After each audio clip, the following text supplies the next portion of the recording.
السلام علیکم to all, دس از ثنا احمد۔ امید ہے آپ سب لوگ خیریت سے ہوں گے۔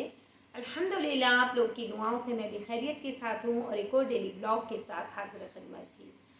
الحمدللہ ناظرین و حاضرین، ہمارا پارہ نمبر 14 اپنے اختتام کو پہنچا اور سبحان الذی 15واں پارے کا آج آغاز ہوتا ہے اور اس کے ترجمے کے ساتھ۔ تو جیسا کہ آپ کو معلوم ہے کہ آپ قرآن پاک ہم جو تلاوت کر رہے ہیں سپاروں کی، وہ بغیر ترجمے کے میں آپ کے سامنے پیش کر رہی ہوں تاکہ ہمیں اس چیز کی اویئرنیس ہو کہ قرآن پاک ہمیں کیا فرما رہا ہے، قرآن پاک میں اللہ تعالیٰ ہم سے کیا ارشاد فرما رہے ہیں۔ کیونکہ عربی تو ہم سب پڑھ لیتے ہیں، بچے سے لے کے بوڑھے تک، لیکن اس میں بات کیا ہو رہی ہے، اس پہ عمل کیا کرنا ہے، وہ دیکھنا ہے ہمیں۔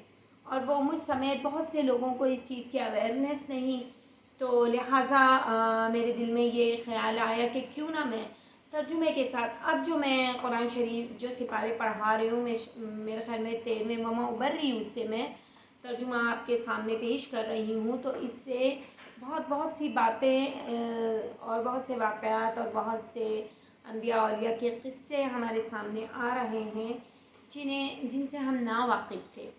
تو الحمدللہ اس طریقے سے قرآن پاک کی ایک بات ہماری سمجھ میں آئے گی۔ ہم جب خالی عربی بھی پڑھیں گے تو ہم یہ چیز سمجھ لیں گے کہ اس کے پیچھے کیا بات آ رہی ہے یا کیا بات ہو رہی ہے۔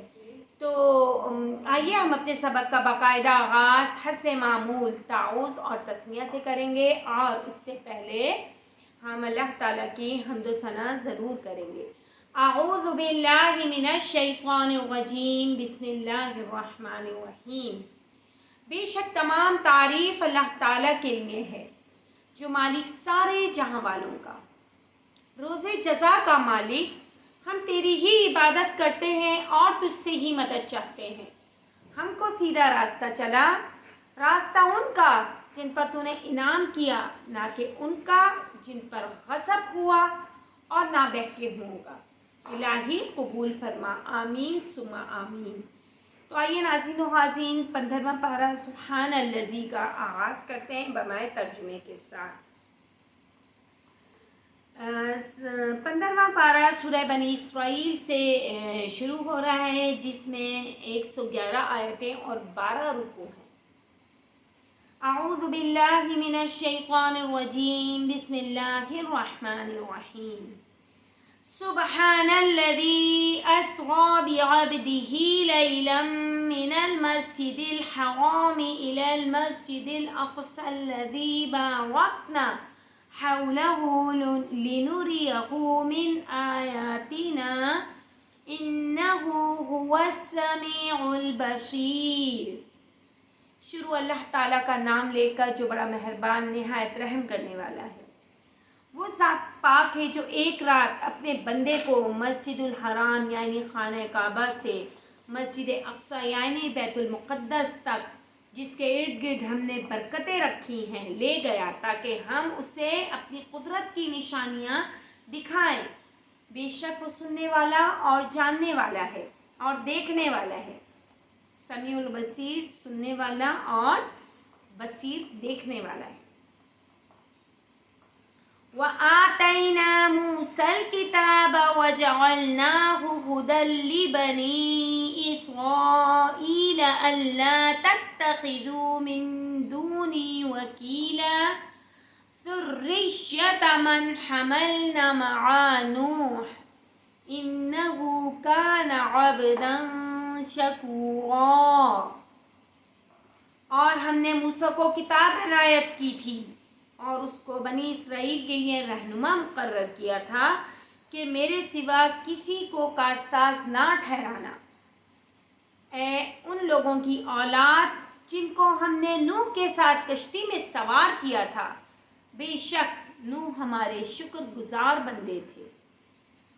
وَقَضَيْنَا إِلَى بَنِي إِسْرَائِيلَ فِي الْكِتَابِ لِتُفْسِدُنَّ فِي الْأَرْضِ مَرَّتَيْنِ وَلَتَعْلُنَّ عُلُوًّا كَبِيرًا۔ اور ہم نے کتاب میں بنی اسرائیل سے کہہ دیا تھا کہ تم زمین میں 2 دفعہ فساد مچاؤ گے اور بڑی سرکشی کرو گے۔ جی ہاں ناظرین و حاضرین، یہاں میں نے حضرت نوح علیہ السلام کا جو قصص الانبیاء میں قصہ بیان کیا تھا اس کا یہاں مختصراً ذکر ہوگا۔ امید ہے آپ لوگوں کو وہ والا ولاگ بھی یاد آ جائے گا اور اس کا جو واقعہ ہے وہ بھی آپ کو یاد آ جائے گا۔ فَإِذَا جَاءَ وَعْدُ أُولَاهُمَا بَعَثْنَا عَلَيْكُمْ عِبَادًا لَنَا أُولِي بَأْسٍ شَدِيدٍ فَجَاسُوا خِلَالَ الدِّيَارِ وَكَانَ وَعْدًا مَفْعُولًا۔ پس جب پہلے وعدے کا وقت آیا تو ہم نے اپنے سخت لڑائی لڑنے والے بندے تم پر مسلط کر دیے اور وہ شہروں کے اندر پھیل گئے اور وہ وعدہ پورا ہو کر رہا۔ ثم رددنا لكم الكرة عليهم وأمددناكم بأموال وبنين وجعلناكم أكثر نفيرا۔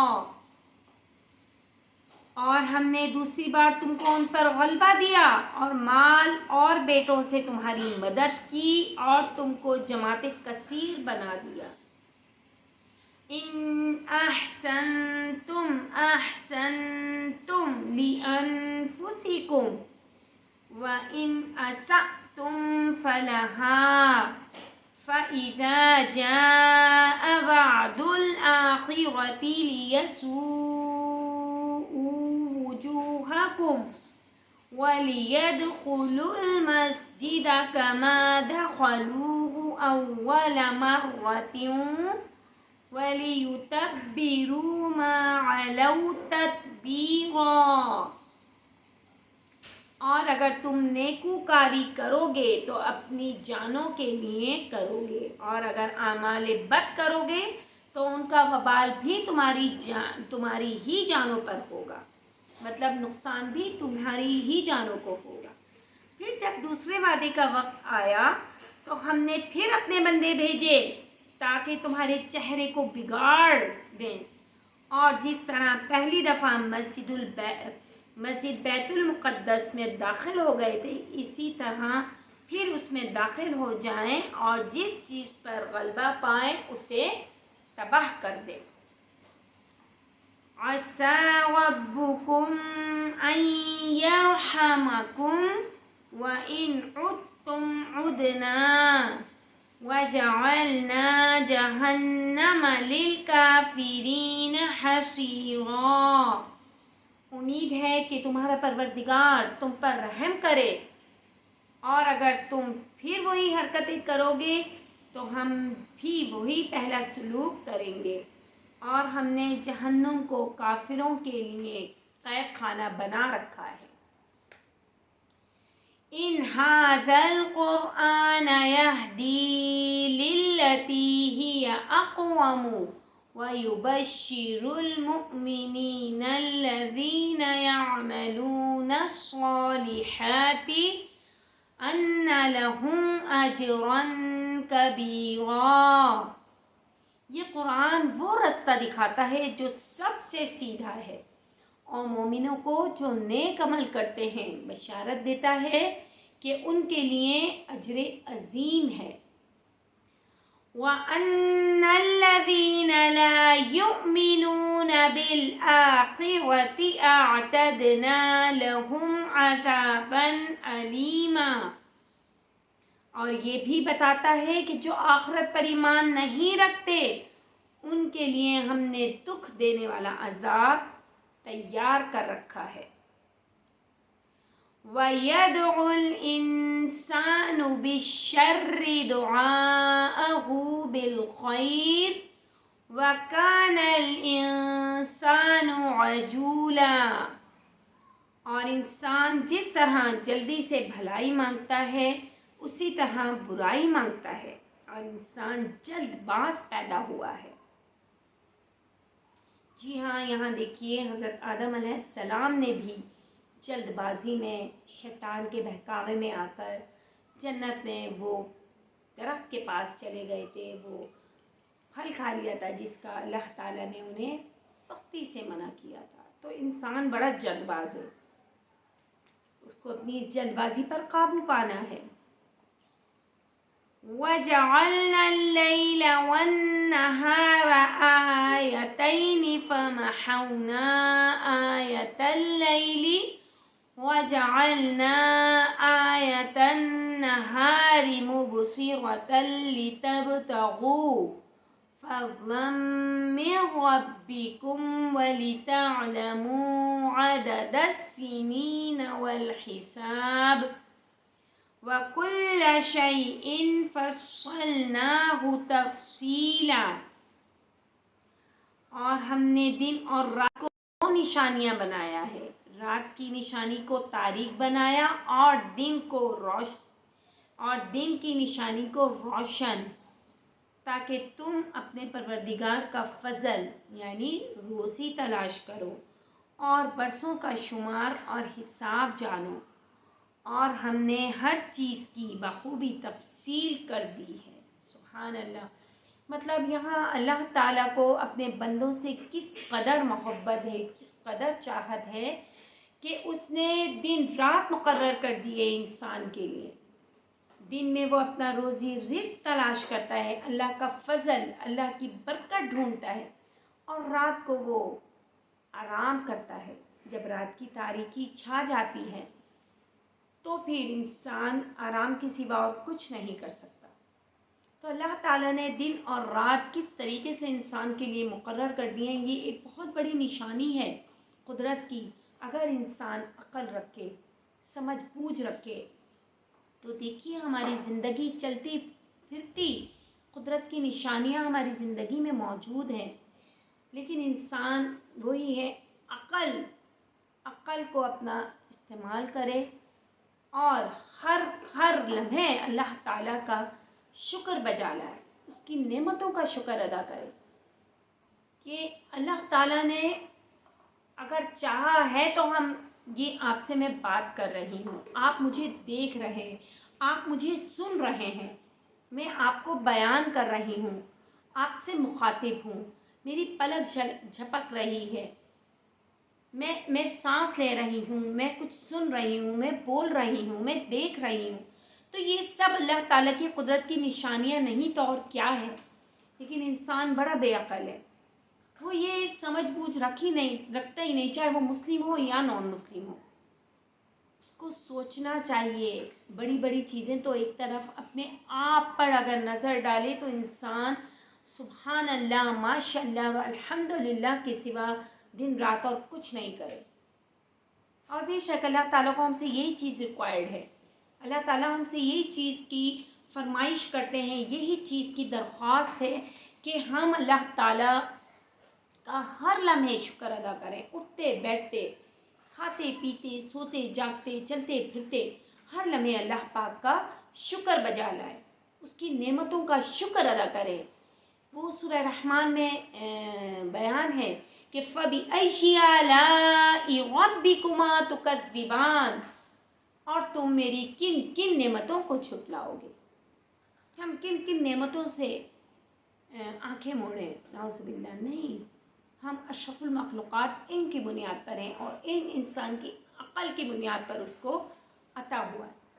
تو اب ہمیں اس عقل کو یوز کرنا ہے، اس علم کو یوز کرنا ہے جس کی بنا پر اللہ پاک نے ہمیں سب سے بلند مقام، سب سے اونچا درجہ، انسانوں میں اشرف المخلوقات، جانداروں میں سب سے اونچا درجہ عطا کیا ہے۔ تو یہ یہاں بہت خوبصورت ترجمہ بیان ہو رہا ہے، آپ اس پر غور کرنا ضرور، ان باتوں پر، ان فکروں پر، ان ارشادات پر ضرور توجہ لائیے گا۔ وَكُلَّ إِنسَانٍ أَلْزَمْنَاهُ طَائِرَهُ فِي عُنُقِهِ وَنُخْرِجُ لَهُ يَوْمَ الْقِيَامَةِ كِتَابًا يَلْقَاهُ مَنشُورًا، اور ہم نے ہر انسان کے اعمال کو بصورت کتاب اس کے گلے میں لٹکا دیا ہے، اور قیامت کے روز وہ کتاب اسے نکال دکھائیں گے جسے وہ کھلا ہوا دیکھے گا۔ جی ہاں، وہ ہمارے اعمال، جو ہمارے اعمال کا تھیلا ہوگا نا، ہر انسان کے ساتھ 2 فرشتے ہیں، دائیں ہاتھ کا فرشتہ اور بائیں ہاتھ کا فرشتہ۔ سیدھے ہاتھ کا جو فرشتہ ہوتا ہے وہ ہماری نیکیاں لکھ رہا ہوتا ہے، اور الٹے ہاتھ کا فرشتہ ہماری وہ کام جو ہم برے کر رہے ہوتے ہیں، ہماری برائیاں تحریر کر رہا ہوتا ہے۔ اور جب قیامت کا دن آئے گا، جب ہمارا انتقال ہو جائے گا، تو پھر وہ فرشتوں کا کام بھی بند۔ اب جو ہمارے نامہ اعمال میں نیکیاں یا برائیاں لکھی ہوئی ہیں، وہی ہمارا امتحان ہے، وہی ہماری قسمت ہے، وہی ہمارا رزلٹ ہے۔ ان دا اینڈ، جیسے سال کے آخر میں جب ہمیں رزلٹ ملتا ہے، ہم پاس ہوتے ہیں، ہم کامیاب یا ناکام ہوتے ہیں، وہ ہمارے رزلٹ کی صورت میں ہمارے سامنے آتا ہے۔ تو قیامت کے دن بھی اللہ تعالیٰ ہمارا رزلٹ ہمیں دکھا دیں گے۔ وہ اعمال کا تھیلا کھول دیا جائے گا جس میں ہمارے نیک اور بد اعمال ہوں گے۔ تو اللہ پاک سے دعا ہے کہ اللہ تعالیٰ ہماری نیکیوں کا پلڑا ہمیشہ اونچا رکھے، ہمارا بھاری رہے وہ نیکیاں، ہمیں کسی اور کی بھی ضرورت نہ پڑے، وہاں ہمیں شرمندگی کا احساس نہ ہو۔ اور جو اعمال ہم نے کیے ہیں، اگر ہم دنیا میں ہم نے کیے ہیں اور ہم قیامت کے دن اللہ تعالیٰ فرمائیں گے کہ آپ نے یہ کام کیا تھا، ہم جھٹلا دیں گے، اللہ تعالیٰ فوراً اسکرین پر وہ لے آئیں گے، ٹھیک ہے تم مجھے تو جھٹلا سکتے ہو لیکن یہ کیا ہے، اور وہاں ہماری پوری جیسے ویڈیو جیسے مووی بنتی ہے وہ ایک طریقے سے ہمارے سامنے آ جائے گی۔ ہم نے ہاتھوں سے اگر کوئی گناہ کیا ہے تو یہ انگلیاں بول پڑیں گی، ہم نے منہ سے کسی کو برائی کی ہے کسی کی تو یہ زبان بول پڑے گی، آنکھوں سے گناہ دیکھا ہے کرا ہے تو برائی کری ہے تو آنکھیں گواہی دیں گی، مطلب ایک ایک چیز انسان کا ایک ایک اعضا گواہی دے رہا ہوگا اور ہمیں جھٹلا رہا ہوگا۔ لہٰذا اپنی زندگی کو اگر مجھ سمیت اگر میں نے اپنی پریویس لائف میں کوئی گناہ کیے ہیں، ہر انسان خطاؤں کا پتلا ہے، ہم نہیں کہہ سکتے کہ نہیں جی میں نے تو زندگی میں اب تک کوئی گناہ نہیں کیا، ایسا نہیں۔ ماں باپ کی نافرمانی، نماز سے دوری، پڑوسیوں کے حقوق، کسی کی غیبت چغلی برائی کی ہوگی، کی ہے، ایسا نہیں ہے۔ میں کیوں جھٹلاؤں ویڈیو آن لائن ہو کر، میں کیوں کہوں نہیں جی میں نے تو نہیں کی، ایسی بات نہیں ہے۔ لیکن اللہ تعالیٰ بولتا ہے ایک ایک لمحہ تمہارے پاس قیمتی ہے۔ اگر آپ کو اپنی غلطیوں کا احساس ہو جاتا ہے تو یہ بھی اللہ کی قدرت ہے، اللہ کی نشانی ہے کہ اللہ تعالیٰ اپنے نیک بندوں کے دل میں راہ ہدایت ڈالتا ہے، اللہ تعالیٰ جسے چاہتا ہے ہدایت دیتا ہے۔ لا یہدی قوم الظالمین، اور اللہ تعالیٰ ظالموں کو ہدایت نہیں دیتا، اور اللہ تعالیٰ جسے چاہتا ہے ہدایت دیتا ہے۔ تو اگر ہم نے گناہ کیے ہیں مجھ سمیت آپ سمیت، تو ہم اللہ تعالیٰ سے آج ابھی اسی وقت اپنی گناہوں کی معافی مانگتے ہیں کہ اللہ پاک ہم نے وہ گناہ جو جان بوجھ کر یا وہ گناہ جو انجانے میں کر دیے ہیں، پروردگار ہم تیرے آگے سربت سجود ہیں، ہم تجھ سے معافی مانگتے ہیں، ہم کو معاف کر دے، اور آئندہ کے لیے ہم ان گناہوں سے توبہ کرتے ہیں کہ آئندہ ہم کبھی وہ گناہ کریں گے، کبھی غیبت چغلی یا کوئی بھی بری بات برا کام اپنے زندگی میں کریں گے۔ تو اللہ تعالیٰ تو بیٹھا ہوا ہے ہمیں معاف کرنے والا، اس پر ایک ایک بندے کی نظر ہے، حشرات سے لے کر اشرف المخلوقات تک اللہ تعالیٰ کی ایک ایک بندے پر نظر ہے۔ تو ہمیں کیا کرنا ہے؟ اللہ تعالیٰ سے معافی مانگ لینی ہے، اور شرمندگی کے ساتھ، یہ نہیں ابھی تو میں نے معافی مانگ لی ہو کر پھر ہم وہی کام کر رہے ہیں، تو ایسا نہیں ہے۔ اللہ تعالیٰ بھی انسان کے دلوں کا حال بخوبی جانتا ہے۔ انک سمیع علیم، انک سمیع علیم، بے شک وہ سب سننے والا جاننے والا ہے۔ تو ہمیں ناظرین و حاضرین، اگر ہمیں آج موقع ملا ہے اور ہم نے معافی نہیں مانگی تو آج معافی مانگ لیں اللہ تعالیٰ سے، اللہ تعالیٰ ہمارے تمام پچھلے گناہوں کو معاف فرما دے، گناہ کبیرہ اور صغیرہ گناہوں کو معاف فرما دے۔ آمین، میرے ساتھ مل کر آمین بول دیجیے، کیونکہ ہمیں نہیں معلوم ہماری آمین فرشتوں کے آمین کے ساتھ مل جائے، اور یہ ہاتھ چہرے پر پھیرنے سے پہلے ہماری آمین کو اللہ پاک قبول و منظور فرمانے۔ تو توبہ کا استغفار کا دروازہ اللہ پاک کے پاس ہمہ وقت کھلا ہوا ہے۔ اللہ تعالیٰ تو انتظار فرما رہے ہیں کہ کون ہے میرا بندہ جو مجھ سے معافی مانگے، مجھ سے استغفار کرے اور میں اس کی دعاؤں کو سنوں۔ اور سب سے بیسٹ ٹائم جو ہے اس چیز کا وہ ہے تہجد۔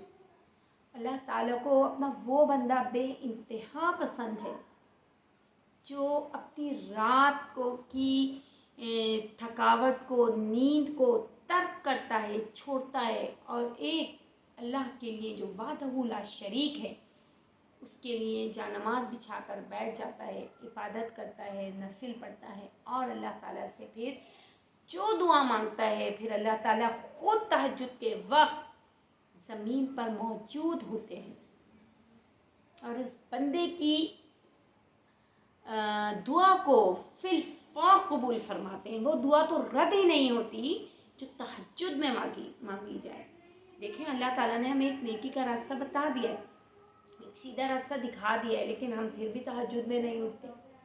ہم اپنی اس نیند کو عزیز رکھتے ہیں، وہ نیند جو ہمیں، دیکھیے آپ اسپیشلی آدھی رات جب تہجد کا وقت ہوتا ہے نا، ہمیں کتنی پیاری نیند آ جاتی ہے۔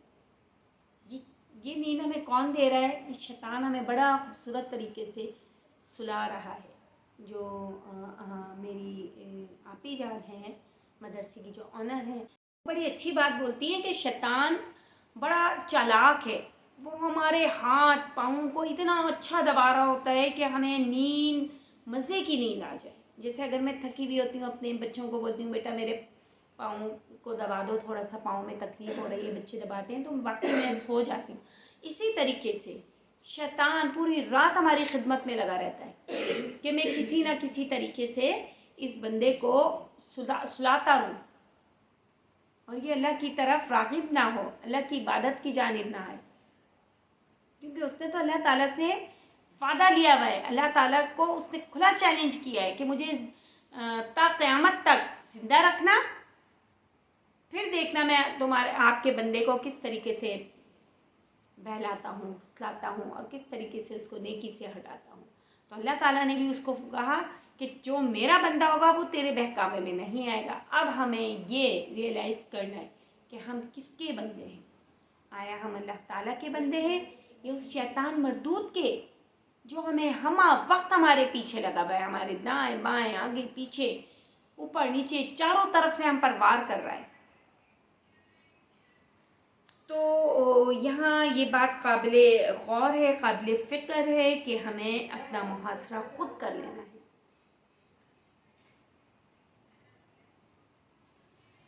اقرأ کتابک کفی بنفسک اليوم علیک حسیبا، کہا جائے گا کہ اپنی کتاب پڑھ لے، تو آج اپنا آپ ہی محاسب کافی ہے۔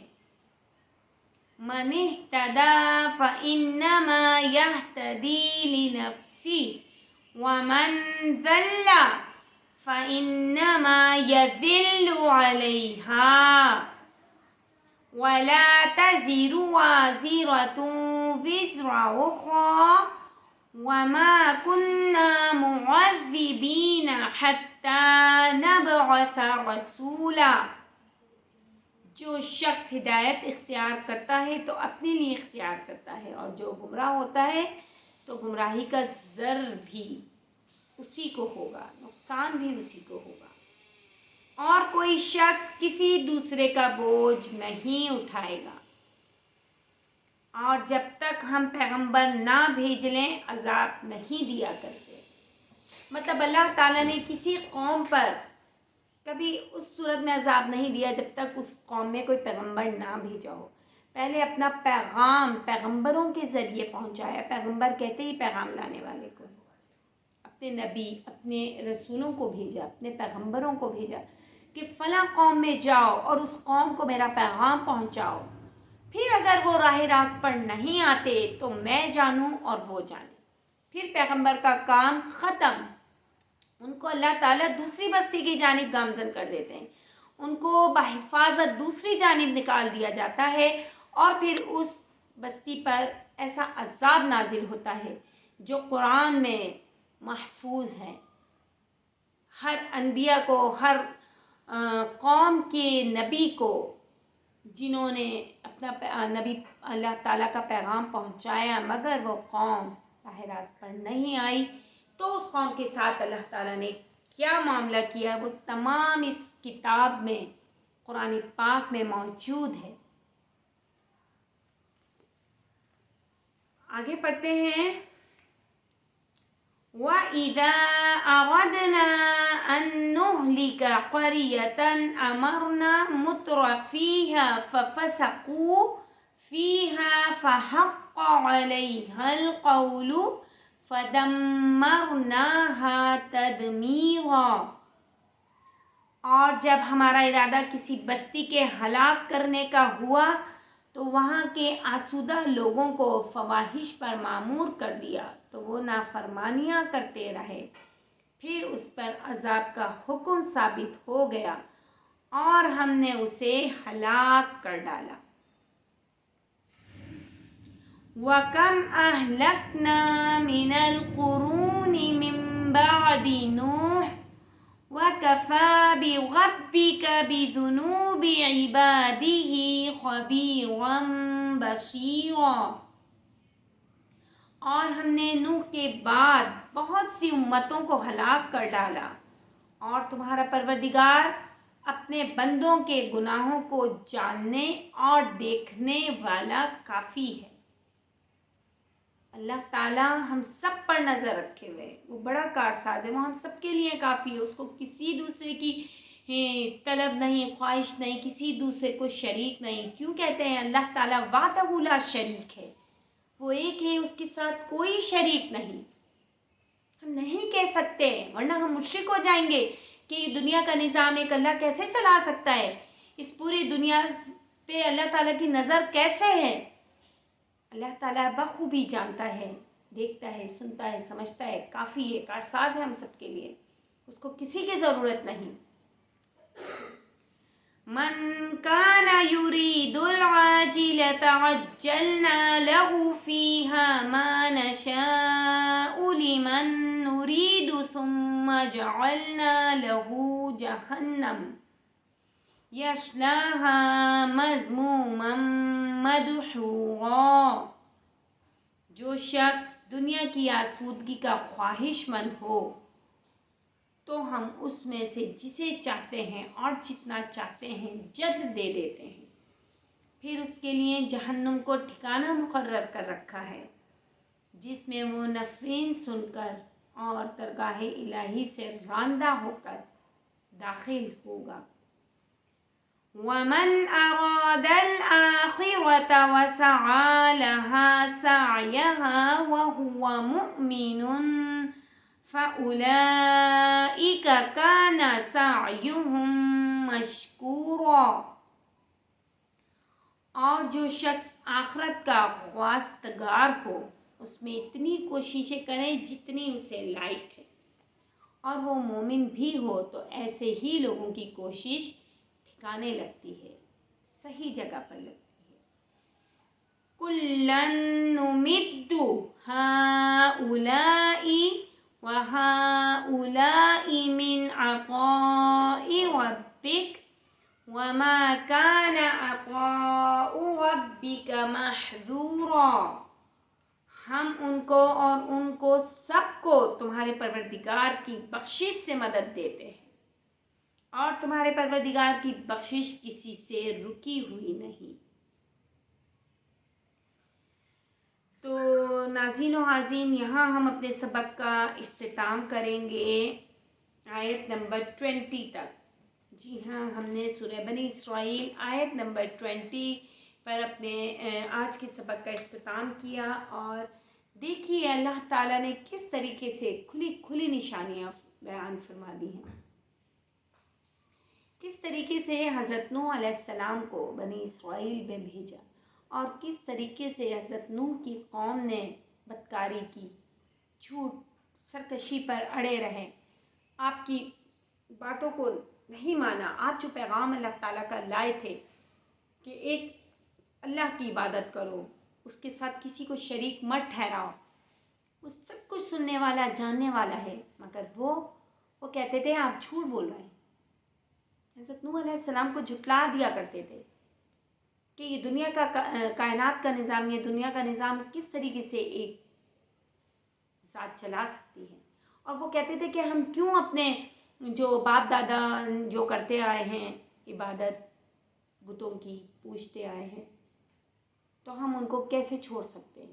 انہوں نے اسلام قبول نہیں کیا، ان کی قوم نے کیا، ان کے خود اپنے بیٹے نے آپ کے گھر میں آپ کا بیٹا سرکشی پہ اڑا رہا، مغرور، تکبر، غرور اس میں کوٹ کوٹ کر بھرا ہوا تھا، آخر تک ایمان نہیں لایا. آپ نے اللہ تعالیٰ سے بہت دعا کی کہ یہ ایمان لائے، اس کو بہت سمجھایا، مگر وہ ہی ہے نا، اللہ تعالیٰ جسے چاہتا ہے ہدایت دیتا ہے.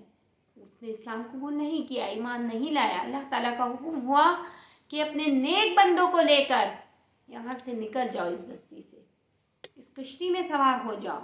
ہم اس پوری قوم کو طوفان کی نظر کر دیں گے، اس پوری قوم کو ختم کر دیں گے، برباد کر دیں گے. طوفان نے ان کو آ گھیرا. پھر بھی ان کا بیٹا، انہوں نے جب بھی چاہا، ظاہر ایک باپ تھا، اپنی اولاد سے، اپنے بیٹے سے محبت تھی، اس کو بہت سمجھایا کہ ابھی بھی اسلام قبول کر لو، کلمہ پڑھ لو، مگر وہ جا کر چٹان پہ کھڑا ہو گیا کہ یہاں کیسے طوفان آ سکتا ہے، میں اس زر سے بچ جاؤں گا. اور پھر ایک لہر نے اس کو ایسا طوفان میں غرق کیا کہ اس کا نام و نشان مٹ گیا. تو یہ سب نشانیاں ہیں، اللہ تعالیٰ کی قدرت کی نشانیاں ہیں. اللہ تعالیٰ کہتا ہے کہ یہ مت سمجھنا کہ میں اپنے ہر دل عزیز بندے، ظاہر ہے جن کو اللہ تعالیٰ نے پیغمبر بنایا، نبی بنایا، رسول بنایا، منتخب کیا، ان کی اولادوں تک کو ان سے چھینا ہے جو ایمان نہیں لائے تھے. ان کے بیویاں جو ایمان نہیں لائیں ان کو ان سے الگ کیا، ان کے سامنے ان کو عذاب دیا، لیکن انہوں نے اف تک نہیں کیا. اللہ تعالیٰ سے ایک آگے سے سوال نہیں پوچھا کہ میں تو نبی تھا، میں تو پیغمبر تھا، میری بیوی کو یا میرے بیٹے کو آپ معاف کر دیتے. نہیں، کیونکہ اللہ تعالیٰ نے فرما دیا ہے کہ وہ جسے چاہتا ہے ہدایت دیتا ہے اور جسے چاہتا ہے گمراہی میں مبتلا کر دیتا ہے. اور انسان خود اپنے لیے ہدایت کا راستہ بھی نکالتا ہے اور گمراہی میں بھی اپنے آپ کو خود ضر پہنچاتا ہے، نقصان پہنچاتا ہے. یہ انسان ہی ہے. اللہ تعالیٰ تو چاہتا تھا نا کہ اس کا ایک ایک بندہ راہ راست پر آ جائے، مگر ہم سرکش، مغرور، تکبر میں غرق ہوئے میں، شیطان کا دامن تھاما ہوا ہے، ہم نے شیطان کی انگلی پکڑی ہوئی ہے، اور وہ شیطان مردود اپنا کام بڑے ہی بخوبی سر انجام دے رہا ہے. ہمیں نیکی سے نکالتا ہے، ہمیں نیکی نہیں کرنے دیتا، ہمیں نمازوں سے دوری کی ہوئی ہے، ہم اپنے والدین کے نافرمان ہو گئے. اگر میرے بچے، میرے اسٹوڈنٹس اور میرے جو ویورز ہیں جو مجھے سنتے ہیں ریگولیرٹی کے ساتھ، تو وہ یہ بات کو سمجھیں کہ اس بات میں کیا میسیج دیا جا رہا ہے.